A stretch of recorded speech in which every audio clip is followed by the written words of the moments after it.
YouTube, Dawson Rider here. This is going to be my brief overall series discussion / review on the Mighty Morphin Power Rangers Godzilla crossover sequel comic. Now, I'm going to say brief because it's not like a super detailed story that I'm going to be going in on like all the character beats and intricate plot details. I'm just going to be talking in broad strokes about this. And you know, it's going to have spoilers in it and stuff. It's not something that I would say people are worried about having spoilers for, but in case you don't want to be spoiled, just as a blanket recommendation, kind of this will bookend with a similar point at the end, but this was a surprisingly fun crossover. If you're a fan of either of these properties and you think you'll have fun with this, you probably will. It was even better than the first one. The first one was some solid fun, very basic, nothing wrong with that, but this one really delved more into stuff and took advantage of both mythologies and blending them together in a way that the Turtles one did, and I think it was a lot of fun, more fun than I was expecting, so I think if you're in any way a fan, definitely recommend checking it out. Maybe wait for them to come out with the paperback, but yeah, definitely check that out.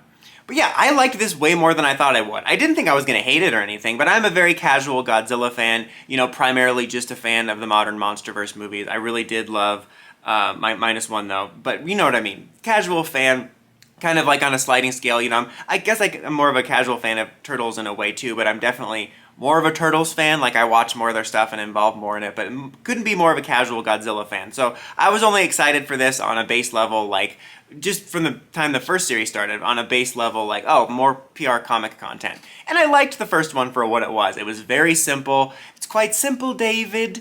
And yeah, but this one was even better, because the first one was just kind of a generic setup to do like verses and stuff like that, but this one delved more into it and took the approach of the Turtles comic, where they kind of merged together the mythologies, and even though they obviously did multiversal stuff where it was clear they're from different universes, whereas in the TMNT one they're kind of in a shared universe, it was the same feel of like, it felt like they were meant to exist as part of this same world, and they merged the mythologies together in a way that made sense, because obviously there's a lot of crossover in aesthetics and everything with Godzilla and Sentai and Power Rangers and Toku, so it's not like it was a weird fit. But still, I liked that approach. I think it was much more cool. You know, it creates these fan servicey designs, but in my opinion, it was a cool way of having these fan service what-if designs, but also in a way that felt like it was expanding the Power Rangers universe and multiverse, and made it feel like these mythologies exist together, and I think that's really rich, and I really like that. Honestly, my only overall negatives, one's really only a negative, whereas is the art.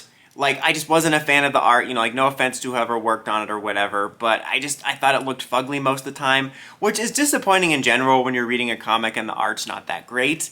But in particular with this, I think it's because the first one of the strongest parts for me was the art, because in a concept like this, obviously it would probably be cooler to see on the screen, getting to see the Megazords and Godzilla fight together, fight each other, yada yada, all that type of stuff.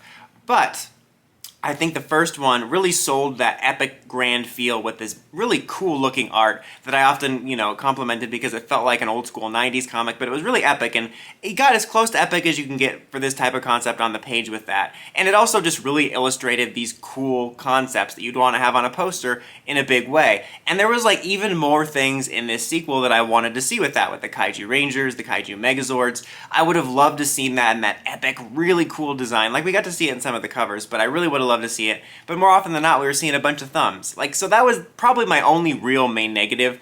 The only other one is just the plot's kind of messy. I did like that the plot had more going on. Like, I was more intrigued because we had stuff like the random White Ranger from a different universe, all these other different multiversal Rangers and merging together stuff. So I was more invested. It's kind of a positive and a negative because I was much more interested in the storyline and where it would go and how they would merge things. But it definitely was just kind of a series of messy things and reasons to get things to happen, which I guess is any plot. But you know what I mean? Like those plots where clearly the structure is just designed to get the cool thing to happen, and that's why it's only like a half negative, because it just means the story wasn't overall that interesting, and it wasn't as well put together or streamlined as the Turtles one, and obviously you're not going to get some cool character moments like in the Turtles one, because you're not going to have a cool heart-to-heart scene with Godzilla and Jason. I mean, it'd be funny, but you know what I mean. It's not as intricate as other stories, so it's kind of like a half negative. So if you're like wanting a really engaging story that's not kind of messy, you know, that's more of a negative. But everything else, it was just fun. I just really had a blast with it. You know, in general, the first one was like very base level fun, but it wasn't something I was intrigued. But because they were doing so many cool like merging of mythologies, I was really interested in it.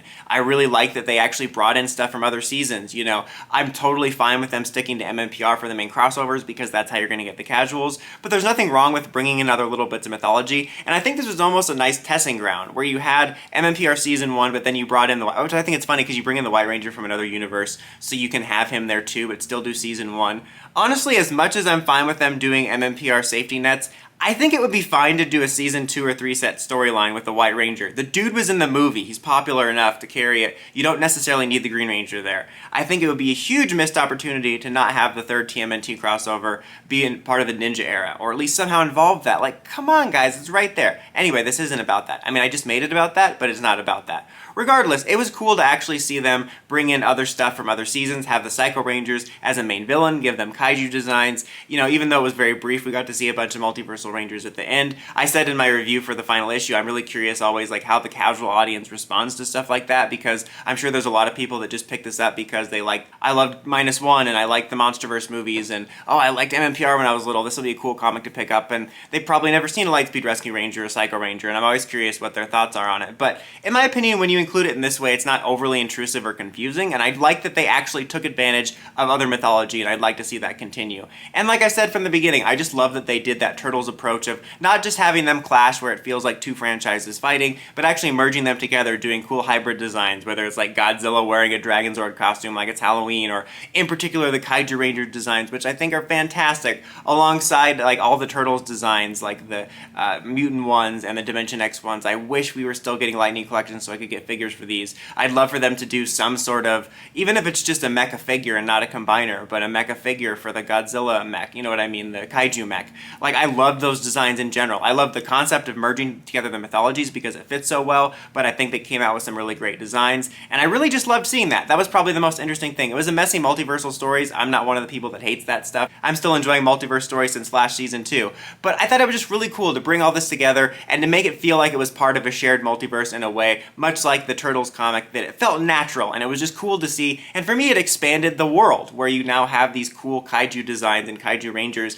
and like I said in my review for the final issue, I like that it amounted to something where you do have the setup for a possible third one, but it's not in a way that like I'm going to be mad if they never follow up on it, but they set up that this was in a way kind of an origin for this kaiju ranger team out in the multiverse now, so I would love to see them again in a future thing. Be great if it was a third version of this, you know, I'm sure we'll have that, but also I wouldn't mind if they showed up in a future multiversal story. If they ever do another Shattered Grid-esque event, we got another Ranger team out there. So, you know, the Turtles one did set up stuff like the Dimension X Rangers as their own thing that didn't exist solely for a hybrid, but those largely feel self-contained to just exist for the purpose of that story, but this felt like, yeah, that happened in this too, but they also set them up for future stuff, almost like an origin, which I thought was really cool. So yeah, this was just a really unexpectedly fun crossover. Like I said, I didn't think I was going to hate it, but I didn't expect to enjoy it as much as I did. I thought it was really cool. I thought it was a fun story that had a really fun multiversal element that brought together the two worlds and merged them in a way that expanded the mythology that I thought was overall fun.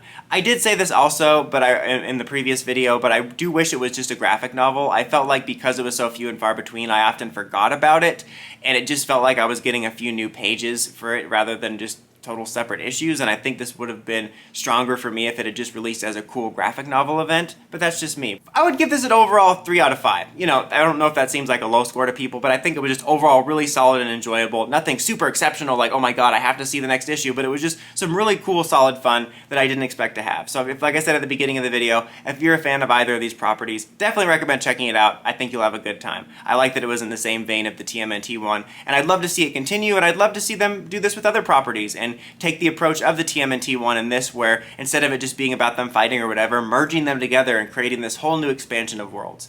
Anyways guys, that's about it for this one. Until next time, don't forget to like, comment, subscribe, and climb the steps and ring that bell to get notifications for my videos. Dawson Ryder, signing out.